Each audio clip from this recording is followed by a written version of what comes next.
The message from my mother came through at 11:27 p.m. The screen flashed once, illuminating the dark apartment. We changed all the locks. You don't have a home anymore. Let's see how brave you are now. For a moment, I just stared at it. The words didn't even seem real. My thumb hovered above the screen as if it might burn me if I touched it. I read it once, then twice, then a third time until each word etched itself into my brain like ice-carving stone. I expected tears, maybe anger, maybe fear. But what came instead was something quieter, colder, clarity. I didn't type a reply. I didn't call. I didn't break down. I smiled. Because the truth none of them seemed to understand was that home wasn't a building. It wasn't theirs to take. And what happened next would rip apart the comfortable empire they'd built on greed, lies, and my obedience. I didn't regret a single second of it. If you've ever been used, drained, and discarded by your own family, the people who should have protected you, then you already know the flavor of this kind of betrayal. Hit that subscribe button of your soul because this story isn't about revenge for revenge's sake. It's about justice delivered with paperwork and precision. It's about what happens when family greed meets legal strategy and loses. My name is Jessica Chen. I'm 28, a data-minded numbers nerd with a memory built for details, which turned out to be both my curse and my salvation. I grew up in a tidy 2-story colonial in Portland, Oregon, with white shutters on the windows and a maple tree that dropped red leaves every autumn. From the outside, anyone would have called us the perfect family. Inside those walls, perfection was a performance, and I was the stagehand keeping the show running. The exploitation started innocent enough, or what passes for innocent when you're too young to see patterns.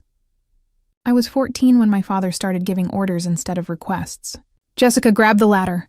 We're fixing the gutters. Or, Jessica, come hold the flashlight. Weekends disappeared into sawdust and sweat. While other girls experimented with makeup and gossip, I was sanding fences and climbing onto roofs. My palms were a patchwork of cuts from handling tools too heavy for my age. My back ached constantly, but every complaint earned the same rehearsed response. You're tougher than any son I could have asked for, Dad would say with a laugh. Roughing my hair like that erased the exhaustion. Mom would nod in approval. Family helps family, Jessica. You're so handy. Amanda's delicate. Delicate. That was the family code for preferred. Amanda, my younger sister, was always the orchid in the sunlight, while I was the root holding the flower up through the dirt. I believed their stories, that manual labor built character, that this was love dressed as discipline. By 17, I was so indoctrinated that saying no felt the same as being cruel. Then the money favors began. Subtle at first. Things are tight, Mom would sigh. Could you help with the electric bill? She said it as if she were asking me to pass the salt at dinner. Later came the mortgage payments, the unexpected expenses, the gentle manipulations that made me feel proud to fix problems that weren't mine. By 21, I realized my parents hadn't just accepted my help, they depended on it. I was the invisible income stream funding their illusion of stability, while they quietly saved every spare cent for Amanda's future. When I asked about vacations or small luxuries, I was told, those aren't priorities right now. Meanwhile, Amanda got a brand new car at 16, tuition paid in full for a private college, and an all-expenses-paid trip to Italy to study art.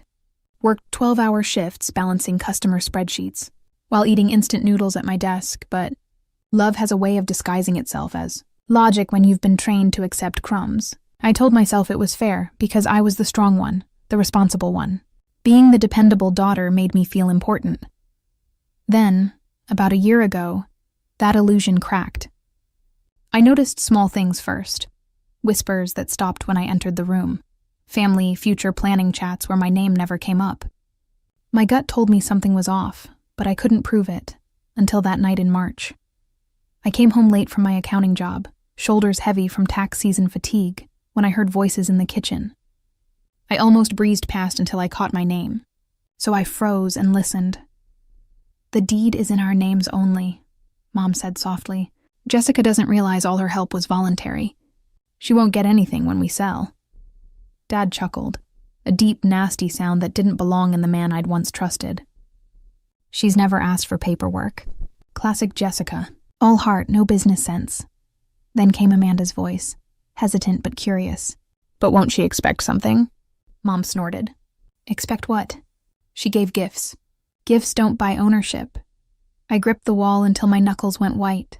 They were planning to sell the house, the one I painted, maintained, financed, and cut me out entirely. My own family, scheming like mobsters dividing stolen goods. I didn't cry. I didn't confront them. Instead, I walked to my room, opened my laptop, and began to quietly build the case that would end them. For the next 6 months, I lived 2 lives. By day, mild-mannered accountant. By night, document hunter. Every receipt, every email, every digital transfer, they all became puzzle pieces in a legal blueprint. Dad's arrogance was my secret ally. He never kept clean books. He'd send me quick transfers from my account to his with vague notes like help or temporary. I cataloged everything. $47,000 in mortgage contributions, $23,000 in renovation supplies, $15,000 more in utilities I'd covered when they claimed financial strain, $85,000, all neatly traced back to me. Add to that 13 years of unpaid labor, painting siding, replacing shingles, fixing drainage systems that any contractor would have charged tens of thousands for. I built spreadsheets so detailed even the IRS would have applauded. Once my evidence mountain was complete, I met quietly with 3 separate attorneys to confirm what my instincts already knew. Legally, I had a claim. A strong one. My name might not have been on the deed, but equity isn't always written in ink. It's written in proof, blood, sweat, and bank records. So I waited. When the message arrived that night in September, we changed all the locks. You don't have a home anymore. Let's see how brave you are now. It didn't break me. It completed the picture. That smug haha at the end was the final nail in their narrative of cruelty. It proved intent. It made their motives crystal clear. They thought they were shutting me out. What they'd actually done was hand me the last puzzle piece I needed to burn their little empire to ash. And this time, legally, I slept better that night than I had in months. At 7 sharp the next morning, I walked into work with a coffee in one hand and the phone in the other. My attorney answered on the second ring. Jessica, good morning. I smiled, eyes on the sunrise slicing through the office blinds. File the petition, I said, my voice steady, despite the adrenaline roaring through my veins. He didn't need clarification. We'd been preparing for this moment for months. 2 days later, my parents' attorney called my phone in what I can only describe as a panic. Miss Chen, we have a serious problem here. We need to discuss this immediately. Of course, they had a problem. Their iron cage of control had cracks, and I'd just widened them into a complete fracture. But I didn't call back right away. I wanted them to sweat. I wanted them to realize that the daughter they'd been using and dismissing for years had grown into a woman who understood exactly how power worked. The confrontation came the following week in a sterile mediation conference room downtown. Fluorescent lights hummed overhead, casting everything in harsh, unforgiving clarity. A long table dominated the space with my legal team on one side and theirs on the other. They walked in first, my father red-faced and blustering, my mother trying to maintain her usual air of superiority, and Amanda looking confused and slightly terrified.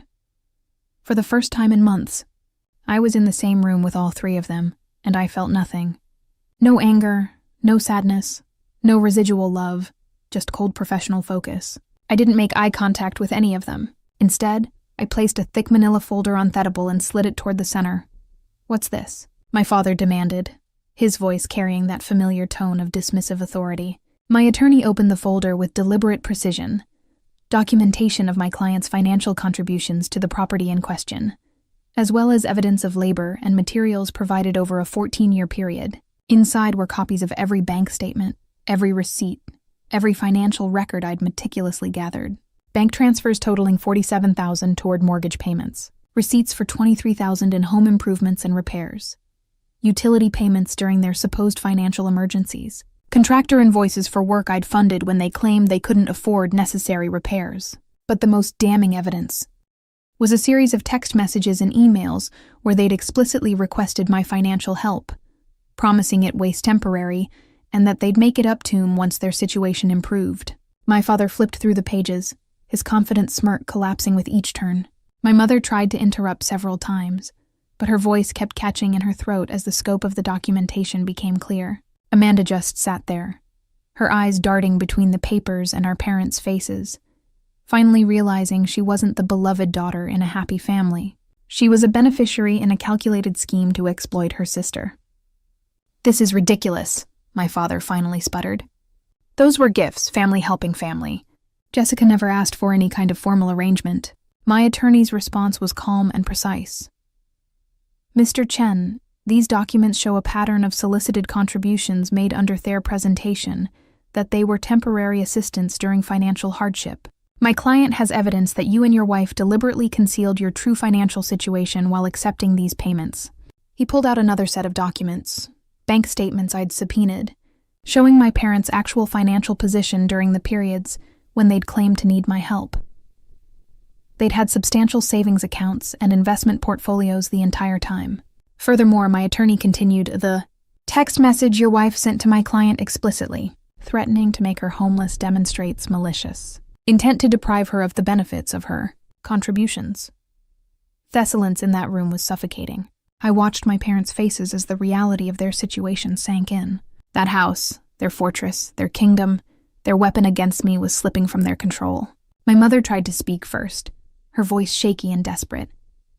"Jessica, honey, this is all a misunderstanding.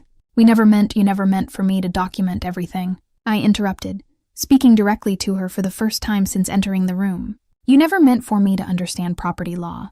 You never meant for me to realize I'd been subsidizing your lifestyle for years while you saved your own money for Amanda's future." My father's face turned an alarming shade of purple. "After everything we did for you, after raising you, housing you, feeding you, after using me as unpaid labor for 14 years, I cut him off. After taking $85,000, 0 cents of my money under false pretenses.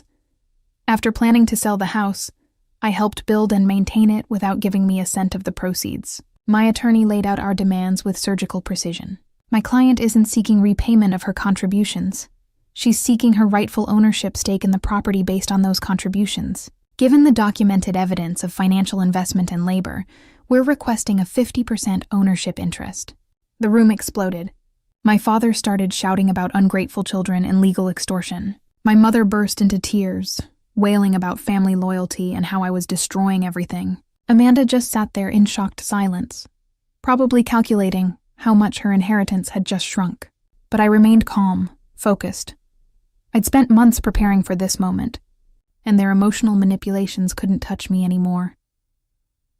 When the judge signed the court order 6 weeks later, I stood outside the courthouse holding the official documents that gave me legal ownership of 50% of the property, not because my family had generously decided to include me, but because the law had recognized what they'd tried to deny.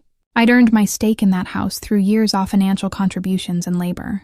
The first thing I did wasn't move back into the house. That place was poisoned by too many memories, too many years of manipulation and exploitation. Besides, they'd changed the locks. Remember, they'd made it clear I wasn't welcome there. Instead, I forced the sale of the property. As a 50% owner, I had the legal right to demand liquidation if I couldn't reach an agreement with the other owners about the property's use, and since my parents had made it abundantly clear they didn't want to live with me and I had no desire to live with them, sale was the only logical option. The house sold for $680,000, significantly more than they'd probably expected thanks to all the improvements I'd funded over the years. My share came to $340,000 minus legal fees and taxes. But here's the beautiful part. My parents had been counting on that house sale to fund their retirement. They'd planned to pocket the entire $680,000, use some of it to buy a smaller place, and invest the rest for their golden years. Instead, they walked away with $340,000 before their own legal fees and taxes, barely enough to buy a modest condo in a less desirable neighborhood. Their dreams of a comfortable, wealthy retirement evaporated overnight. With my share of the proceeds, I bought a beautiful townhouse in a quiet neighborhood across town. It's smaller than the family house, but it's completely mine. Every mortgage payment, every utility bill, every improvement is my choice and my responsibility. They still try to contact me sometimes. My father sends emails full of guilt trips. "After everything we sacrificed for you, this is how you repay us." My mother leaves voicemails dripping with false remorse. "The family is supposed to forgive Jessica. You're going to regret this when we're gone." Amanda has tried to play mediator, suggesting family therapy and claiming she never knew about their plans to exclude me, but she was sitting at that kitchen table, discussing how to cut me out of the proceeds. She knew exactly what was happening. I don't respond to any of them. I've blocked their numbers, filtered their emails, and moved on with my life. Because the truth is, when they changed those locks and sent me that cruel message, they thought they were taking my security and my future. What they actually did was hand me the evidence I needed to claim what was rightfully mine. They wanted to make me homeless. Instead, they lost their own home and their retirement security. And now, when I sit in my living room sipping coffee in the peaceful silence of my own space, I smile. I smile because the locks they changed don't matter. I have my own locks now. I smile because the house they tried to keep is sold, and half the money is mine. And I smile because that message meant to break me became the final proof of their betrayal. Sometimes the people who hurt you most are the ones who think they know you best. They assume you'll always be the person they've conditioned you to be. Compliant, giving, easy to manipulate. But people grow, people learn, and sometimes people fight back. If this story resonated with you, smash that like button and subscribe for more stories about standing up to toxic family members. Tell me in the comments, have you ever had to take legal action against a family who tried to use you? What was your breaking point? Your stories help others realize they're not alone in these situations.